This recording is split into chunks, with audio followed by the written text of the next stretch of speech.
Добрый день! Следующий представитель лейтенантской прозы – это Юрий Бондарев, и о нем поговорим подробнее. Итак, Юрий Васильевич Бондарев, годы его жизни 1924-2020. Когда началась Великая Отечественная война, он еще учился в школе и участвовал в сооружении оборонительных укреплений под Смоленском. Через год, после окончания 10 класса, был направлен во 2-е Бердичевское пехотное училище. В октябре 1942-го курсанты этого училища воевали под Сталинградом. Бондарев был командиром минометного расчета. В боях под Котельниковским он был очень тяжело ранен. После госпиталя опять воевал, служил командиром орудия, участвовал в форсировании Днепра, в освобождении Киева, Польши, Чехословакии, награжден боевыми наградами, среди них 2 медали за отвагу. Писать начал с 1945 года, когда еще учился в военном артиллерийском училище. Потом, после войны, учился в литературном институте имени Горького, в семинаре Паустовского. Дебютировал в печати в 1949 году. Первые его рассказы выходили в журналах «Октябрь», «Смена», «Огонек». В конце 50-х появляется ряд программных произведений Юрия Бондарева. Это повесть «Юность командиров», 1956 год, повесть «Батальоны просят огня», 1957, «Последние залпы», 1959. В формировании лейтенантской прозы большую роль сыграла повесть «Батальоны просят огня». «Все мы вышли из бондаревских батальонов», — сказал Василий Быков. Бондарев изображает в этой повести трагические события при форсировании Днепра. Каждый эпизод достоверно передает мельчайшие подробности фронтовой жизни. И здесь, среди крови и смерти, герои просто беспафосно защищают родину. Капитан Ермаков, ведя бой на плацдарме в тылу врага, понимая, что поддержки не будет и что батальон обречен на гибель, он все-таки не теряется, не опускается, не изменяет долгу и не падает духом. Один из немногих Ермаков выжил. И не просто выжил, а сохранил в себе человека с большой буквы.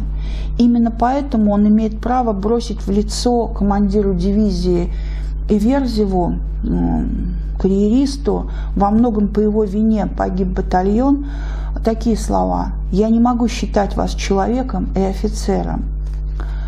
Юрия Бондарева часто называют военным писателем, но это не совсем так. Да, вся моя биография, биография моих сверстников пронизаны войной. Что прочнее всего врезалось в память из тех лет? Баталия? Нет, слава богу, они не заслоняли людей.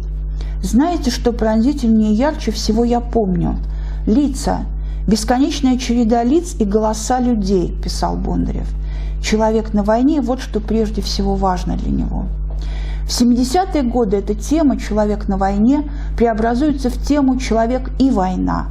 В таких произведениях, как «Берег», «Выбор», «Игра» Бондарев изображает войну как часть жизни героев. Это воспоминания о войне, о прошлом. Это более глубокое, сложное философское осмысление войны. Так, в романе «Берег» 1975 года соединяются 2 пласта. Это прошлое, май 1945 года, и настоящее, 70-е годы. Роман о времени, о власти прошлого, о влиянии на современную жизнь. Главный герой, писатель Вадим Никитин, оказывается в Германии, в Гамбурге. Его сюда пригласили издатели и хозяйка книжного магазина Эмма Герберт. И в Эмме Герберт не сразу Вадим Никитин узнает девушку Эмму, в которую был влюблен. И он вспоминает войну, возвращается в мае 1945 года, конец войны. Батарея размещается в доме маленького городка Кёнигсдорф. И лейтенанты Никитин и Книжко спасают Эмму и Курта, по сути, хозяев этого дома, потому что не видят в них врагов, а видят в них детей и испытывают к ним жалость и сострадание. И вот с этого спасения начинается любовь Никитина и Эммы. И очень важный персонаж романа – это лейтенант Книжко. Вообще, это один из лучших героев военной прозы, чистый, благородный, верный идеалам, сохранивший в себе милосердие и человечность герой. Его имя Андрей абсолютно не случайно. А с одной стороны, это отсылка к «Войне и миру», эпопее Льва Толстого, к Андрею Болконскому. Это любимый герой Андрея Книжко, и он подражает ему во всем, в чем можно, и внешне тоже. Но одновременно с этим это еще и отсылка к образу Андрея Первозванного, к святому Андрею Первозванному. Это тоже важно. Подвиг Книжко – это центральный момент книги. Лейтенант идет к дому, где находятся немецкие подростки, которых заставляет стрелять фанатик-ефрейтор, который с ними рядом. И Книжко прекрасно понимает, что это дети, что это мальчишки, которым еще жить и жить, и они не виноваты. И он запрещает стрелять, пытаясь как-то спасти их. И идет с белым платком навстречу, но все равно перестрелка начинается, нервы не выдерживают, и Книжко погибает. И всю жизнь Никитину будет не хватать такого друга, как Книжко. И он будет вспоминать его всю жизнь. И вообще Никитин тоскует по прошлому. Я ненавижу войну, но мне порой до тоски не хватает людей, с которыми я встречался на войне, всех, и плохих, и хороших.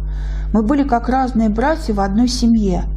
Война кончилась, прошло много лет, и я почувствовал, что лучше тех людей я потом не встречал. Это ностальгия поколения. И роман Бондарева «Берег», роман, написанный уже в тот этап творчества, когда он размышляет так вот уже философски о войне. Он такой сложный, наполненный символами, начиная с самого названия «Берег». Когда мы говорим «берег», мы всегда представляем себе другой берег, да? Такое вот противостояние. И здесь тоже можно говорить о двух берегах. Берег прошлого, берег настоящего, берег войны, берег мира, берег добра, берег зла, берег человечности, берег жестокости. И не случайно сержант Меженин, во многом антагонист Никитина, говорит ему: «Речка между нами протекает, товарищ лейтенант. Вы на этом берегу, а я на том. Давно переплыл я ее, а вы еще не плавали». Вот Меженин, который очень часто идет на сделку с совестью, теряет нравственные ориентиры, все то, что так важно для Никитина, да, и для Книжко. Но берег – это ведь еще и движение к конечной цели. Пловец, который всегда хочет достичь берега. И это символическое наполнение тоже важно в романе. Как жить человеку, чтобы достичь желанного берега идеальной жизни, человечности, братства. И герои Бондарева стремятся к этому, да, вот берегу.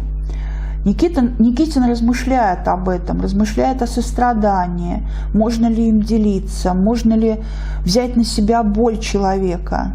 Там будет момент, когда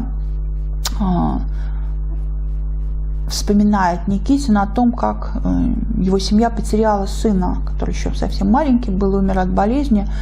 И жена Никитина, видя его мучения, говорит ему: «Отдай мне свою боль, не мучайся так». И тогда Никитин ее не понимал, как можно отдать боль другому человеку, как можно взять на себя боль чужую. Но спустя время он как раз приходит к тому, что да, это возможно, и он пытается это сделать. Он пытается взять на себя страдания, боль жены Лиды, Эммы, но его сердце не выдерживает. И в финале мы видим, как Вадим умирает, плывет к обетованному берегу, который обещал ему всю жизнь впереди. Видите, да, как важно для Бондарева показать войну в разных ракурсах. В конце 70-х, 80-е годы война становится частью изображаемых событий, но это очень важная часть. Это своеобразный камертон, смиряясь с которым живут его герои.